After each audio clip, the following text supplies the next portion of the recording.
Hello everyone, before we get into today's video I wanted to just say that if you want to support the channel, my Ko-fi is the first link in the description. You can donate however much you want, $10, $5, hell even just $1. Anything helps us here to keep making weekly content for you guys. Anyways, time to stop the e-begging and let's get on with the show. Alright, first off, I want to thank you all for supporting the last video, which was our first sponsor.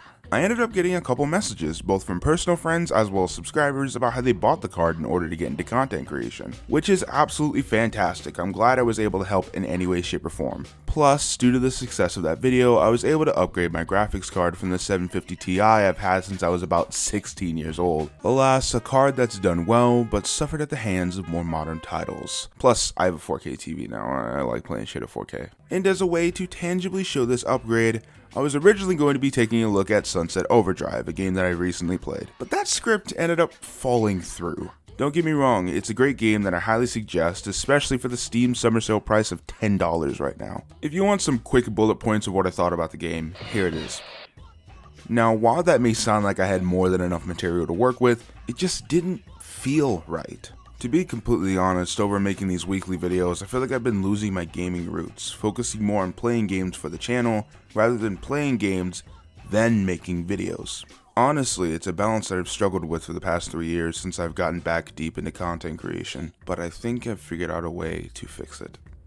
I had to play childhood licensed PlayStation 2 games. Yes, you heard that right, I ended up buying a GTX 1650 Super just to end up looking at some licensed PS2 games. To be fair, I ended up running most of these at 4K, and they look damn good while doing so. Say what you will about emulation and truly experiencing these games, but almost all of these titles still hold up today, they just needed a higher resolution. Now, I know that some of you may be asking, well, why isn't this a part of the PlayStation 2 retrospective? And that answer is pretty damn simple. It's because those videos are meant to be a more clear, concise, and more historic look at the PlayStation 2's library. And this video is going to be fucking none of that. This is more of a lazy day to ease my carpal tunnel that gets especially bad when I look at more involved games such as Sunset Overdrive. This also just works as a quick jog down memory lane to see if younger me had really bad taste in games. However, with this first one, you'll already understand what the fuck we're getting ourselves into. But without further ado, let's get started. My buddy Andrew came over as I was working on this video, and the first thing that he said is that instead of calling this game the B-movie game, it should have just been simply called the B game. And I've never been more bothered by a missed opportunity in my entire fucking life. Based on the 2007 meme, the B-movie game is definitely, a thing that exists. When it comes to most licensed games, enjoyment of the title is partly reliant on your enjoyment of the source material. But the B-movie game is one of those rare cases where it just doesn't fucking matter. You see, I really liked the B-movie. The first half of the movie is just a beat-by-beat recreation of The Graduate with very little changed, including a bee wanting to fuck a human woman. And in the latter half, most of the humor begins to wear off, leaving the third act with this preachy tone, but there's not really a theme or thoughtful message. Basically, the B-movie is a professionally made shitpost, but the game, on the other hand, brings none of this energy into the interactive medium. That kind of throw everything at the wall and let's see what sticks energy from the film is traded in for mini games? I get it. In the movie, Barry doesn't want to work these normal jobs. He wants to go out and explore, fuck a human woman, and sue Ray Liotta. But no, that story gets translated into an attempt at Crazy Taxi, just with an extra side of lobotomy. There's also this job where you get to move side to side to collect honey?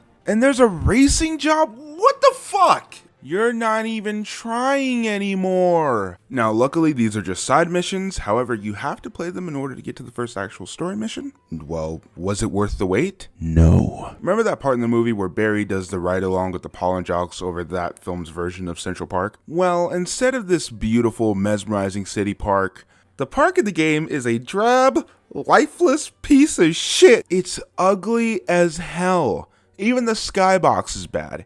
How do you fuck up a skybox? I've seen PS1 titles with a better looking sky. There are no excuses here. This was released towards the end of the PS2's lifespan, and there's tons of other titles that are able to use the console's capabilities to make games that hold up even today.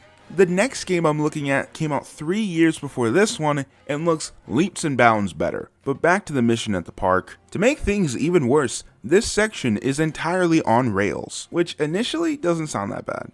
But the entire interesting aspect of playing as an insect or any kind of small creature is being able to see the world from an entirely new perspective. But when that world is 1, ugly as hell, and 2, on rails, that appeal is lost. And while there are later sections where you do get to control Barry throughout an open landscape, as I expected, the gameplay is wonky as hell. How does the 1999 Toy Story 2 game capture what it's like to explore the world as a pipsqueak better than a game released 2 entire console generations later? Okay, so with the overall vibe and exploration destroyed, this leaves us with the other 50% of the game, holding down a button to extract or insert pollen from flowers. This game is garbage, and this is coming from somebody who bought it close to release and played it for years. Yes, you heard that right. I am hopefully the only person on the entire fucking planet who got the B-movie game for the full $60.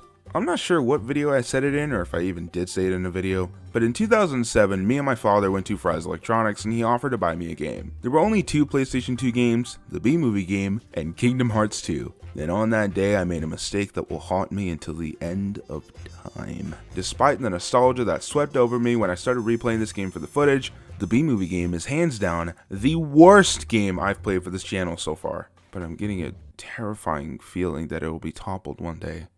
But in the meantime, enjoy this seal of hatred, you fuck ass.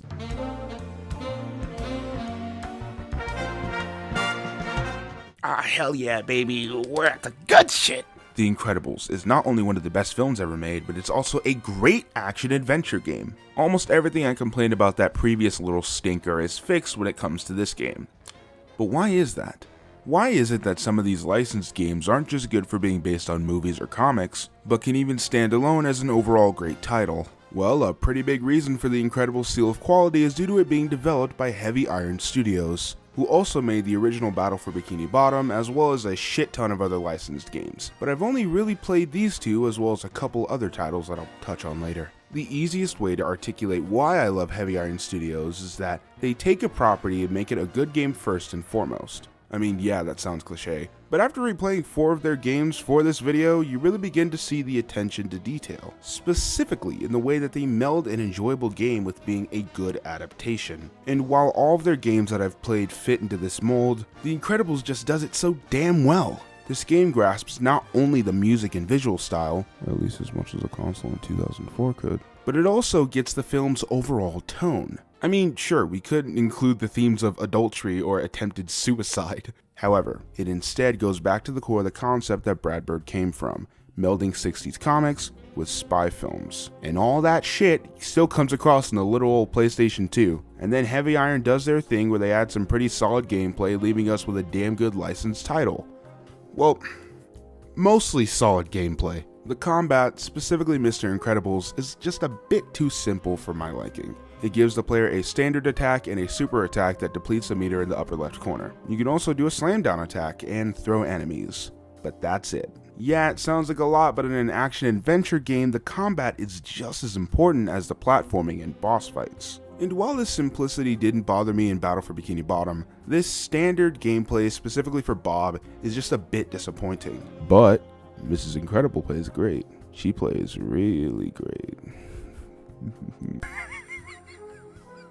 Her combat is given that little extra variety that I was wanting from Bob. There's multiple kinds of attacks that I can string together that makes combat fun. I completely understand what Heavy Iron was going for, making Mr. Incredible a tank that can hit enemies in 1 or 2 hits. But when him and Helen can kill enemies in the same amount of hits and she's still quicker, it just ends up feeling like Bob got shafted for no damn reason. Dash's missions are enjoyable initially, almost like a Disney Sonic. However, they are brought down by a lot of BS. Such as a ridiculous amount of stage hazards, a limit to your dash, a needless countdown timer that doesn't reset after deaths for some reason, and absolutely terrible collision detection. But yeah, besides all those issues, they're fun enough. And I didn't end up getting around to the violence section of the game.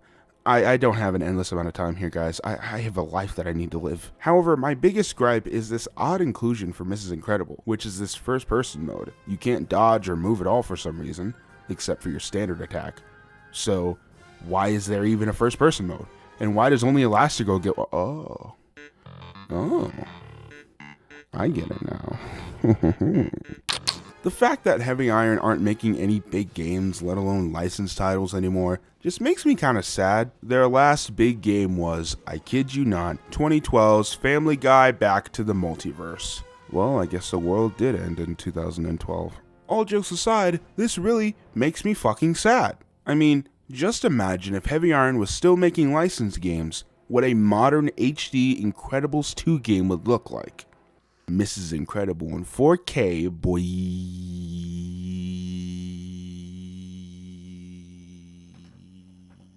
Now, there is a 2005 sequel game also made by Heavy Iron Studios that I've played, but I'm actually saving that for a separate video where I take a more comprehensive look at all the Incredibles games. Even that PC minigame collection, When Danger Calls. Someday. But as is, the Incredibles movie game is a damn good action game. If you love the original Battle for Bikini Bottom or the first Pixar movie, or you're just looking for a short fun time, then the Incredibles game is just for you. Another game developed by Heavy Iron Studios? Listen, I'm gonna keep this short because of the similarities with their previous work. It's another 3D action adventure game that captures the spirit of the source material. In this game, France is captivating and beautiful while still being terrifying due to you being at the bottom of the food chain. I love it. And when I say terrifying, I mean visually. The streets are dingy and darkly lit, giving off this vibe that you're constantly being stalked. However, the actual gameplay is lackluster. Sneaking around enemies isn't even sneaking, it's more testing to see how much you can get away with before they attack you, and when they do, it's a quick time event that does nothing to me. But then there's one-hit kills, however they don't undo my progress, they don't do anything at all, they just kill you for some reason. At that point, just make it hurt me, or at least give me some tangible consequence. This is probably one of my biggest issues with Ratatouille. Heavy Iron's sense of consequence in this game is a little wonky. Battle has no issues with killing you and sending you all the way back to the previous checkpoint, but it's forgiving to an extent. The Incredibles gives no fucks, it has difficulty spikes and will wreck your shit whenever it feels like it. But Ratatouille is the easiest game that I have ever played, so what the hell is going on here? Oh, well, it seems that the game is actually developed by Asobo Studios, a developer who has also made Disney games, but specifically releases on older gen consoles. So, for example, when Toy Story 3 was being developed in 2010, all of the modern gen releases were developed by Avalanche Studios, while the PSP and PS2 releases were also made by Asobo Studios. It was a really common practice, especially during the jump to the 7th gen consoles. However, it seems like Ratatouille is a rare case where the game seems to be exactly the same. It was just outsourced, I'm assuming for it to be optimized for older hardware. Regardless, it's got Heavy Iron Studios' name on it, therefore I will treat it as such. The cooking really isn't cooking either. You just press the right button to throw the ingredient into the dish. Yeah, later on these sections become timed, but that doesn't make them good. In a property that's so focused around the creation of food, you'd think that this would have more time put into it. When Kingdom Hearts 3, made by the absolute madman that is Tetsuya Nomura, has to do your job better, there is a problem. Ratatouille isn't bad by any means, it's just kind of bare. Most of my liking is towards the level design, the art direction, and music, rather than the actual gameplay. When it comes to the 3 games I've played from Heavy Iron for the channel, Ratman is definitely going to be at the bottom. It's not bad whatsoever, but it's just not up to snuff with neither Battle for Bikini Bottom or The Incredibles. It's still a fun, lighthearted platforming adventure, however, it definitely needed just a bit more polish. Still a fun time if you just need to play a Ratatouille game. As I've been yammering for about 14 or so minutes, I figured out that there's probably a reason why I have such a liking towards these movie license games. I have medical problems. They're not severe, but they kind of fuck me up a little bit. They cause me to be sick all the time, especially during the changes of the seasons. We're not talking about a cough and a sniffle, we're talking pneumonia. Constantly. Needless to say, I was hospitalized a lot, but the hospital I went to always had things to keep the children busy.